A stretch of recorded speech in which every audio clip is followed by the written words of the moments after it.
Hi, everyone. Thank you so much for listening. Scary Shorties wouldn't exist without you, the fans. Please like and follow us on Apple, Spotify, or wherever you listen, and share the show with your friends to help us grow. Thanks, guys.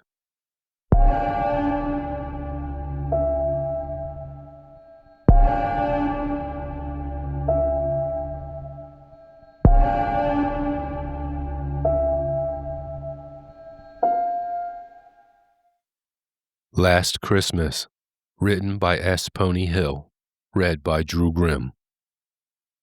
The Town Square Mall in Crowley had its own weather, warm, recycled air, a faint mist of perfume drifting from department store doorways, the cloying sweetness of cinnamon-scented kiosks. It was climate designed to keep people moving in circles, credit cards in hand.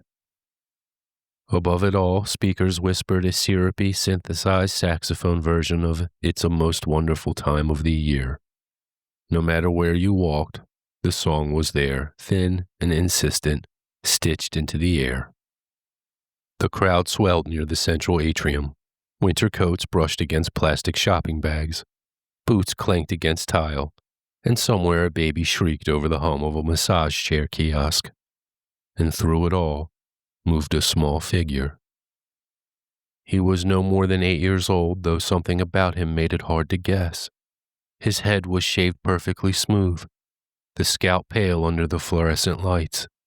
He wore teal hospital scrubs that hung loose on his frame, the kind meant for adults, cinched with a stripe of white cloth at the waist.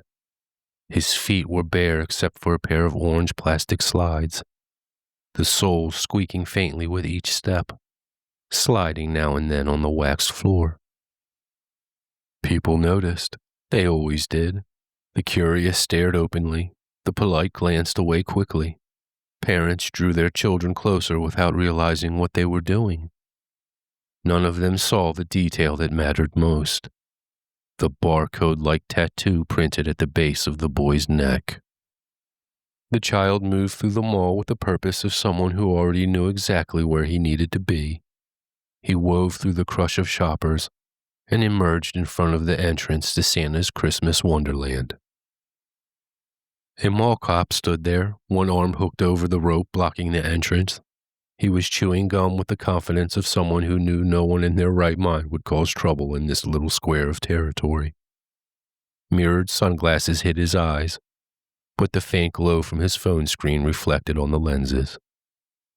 Inside the display, Santa Claus sat at a folding table, fake beard unhooked and dangling around his neck. Beside him, a female elf scrolled lazily on her own phone.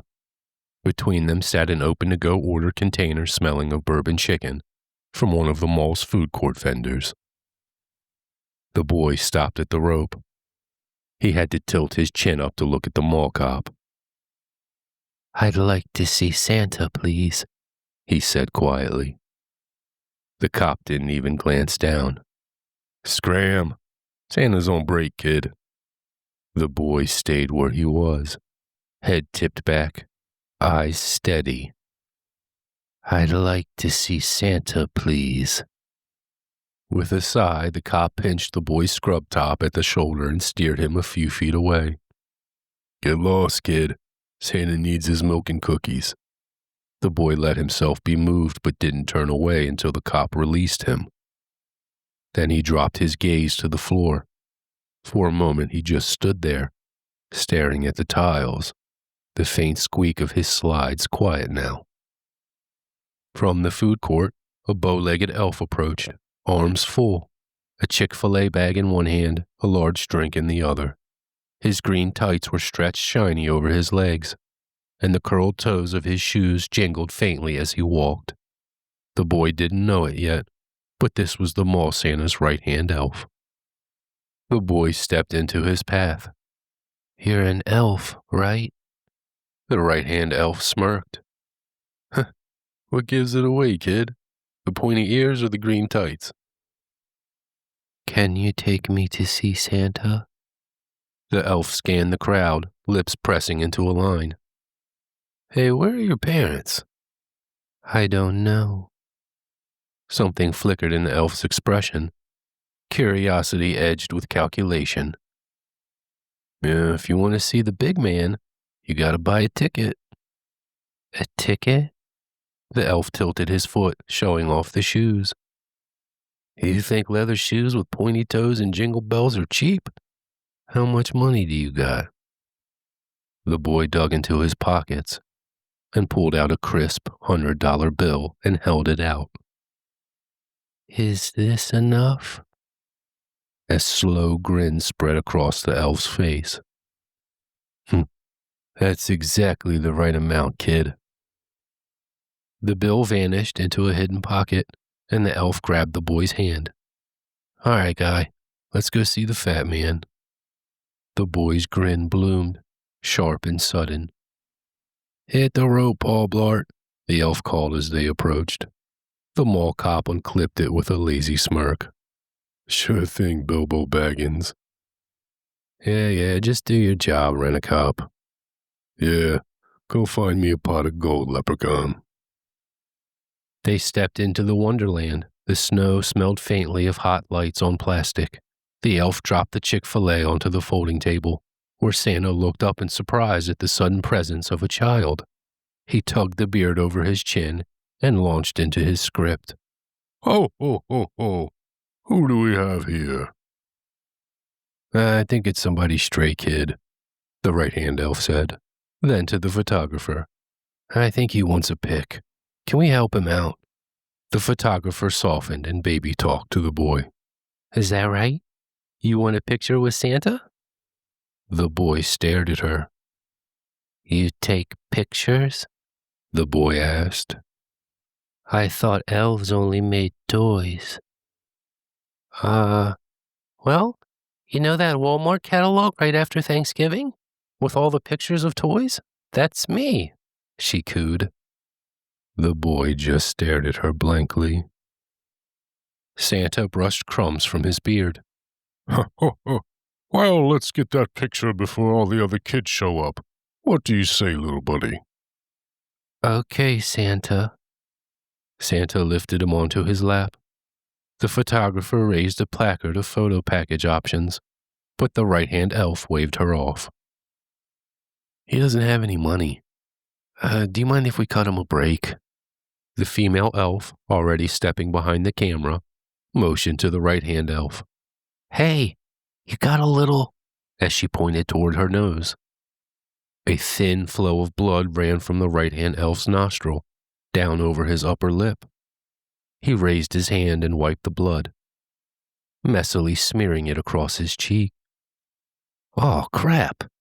Just what I need today. The right-hand elf squeezed his nostrils closed with his fingers and took his Chick-fil-A bag out and got some napkins. Santa leaned forward to whisper into the boy's ear. So, what do you want for Christmas, buddy? I don't think I'm going to get anything for Christmas this year, Santa, the boy said. Santa frowned. Why would you think that? The boy leaned in close. I'm on the naughty list this year, Santa. I broke the rules. Santa chuckled nervously. What kind of rules? Like at school or at home? No, Santa. At the facility. From somewhere across the crowded mall, a woman's voice screamed. The mall cop looked up briefly from his cell phone. He couldn't see anything through the scrum of people. He then began scrolling again. The photographer readied the camera. Okay, guys, we're going to be ready in 30 seconds. Santa's smile started to waver. Facility? That's where I live, Santa. I thought you knew that. And, you broke the rules. Yes. I'm not supposed to leave. Ever. The photographer started to count down. Okay, guys. 10, 9, 8. Santa's voice dropped. Leave? Ever? That's the rule, Santa. If I leave, everybody dies. The elf was finishing the countdown. 3, 2, and... The flash went off. The boy beamed in the picture. Santa looked horrified. As the boy slid off his lap, Santa wiped his nose. Blood bloomed on his glove. Across the table, the right-hand elf slumped forward, eyes wide and empty, blood streaking his cheeks and pooling in the remains of his lunch. The boy hurried to the photographer, who was pulling the glossy print from the machine while dabbing at her own bleeding nose. What's going on? The boy snatched the photo. He stared at it as if it was the most beautiful thing in the world. Behind him, Santa sagged sideways. His beard was stained red. The photographer stumbled and then crashed into the light stand. She didn't get back up. The boy ducked under the rope, stepping casually over the mall cop's unmoving body. The concourse was now strangely still, oddly quiet except for the tiny notes of Last Christmas droning from the ever-present overhead speakers.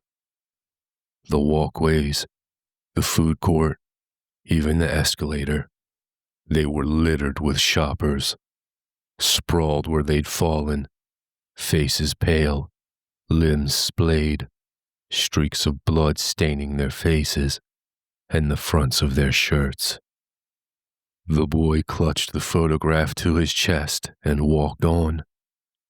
Weaving between the bodies, his smile never wavered. Outside the glass doors, winter air waited, and somewhere far away, alarms began to sound.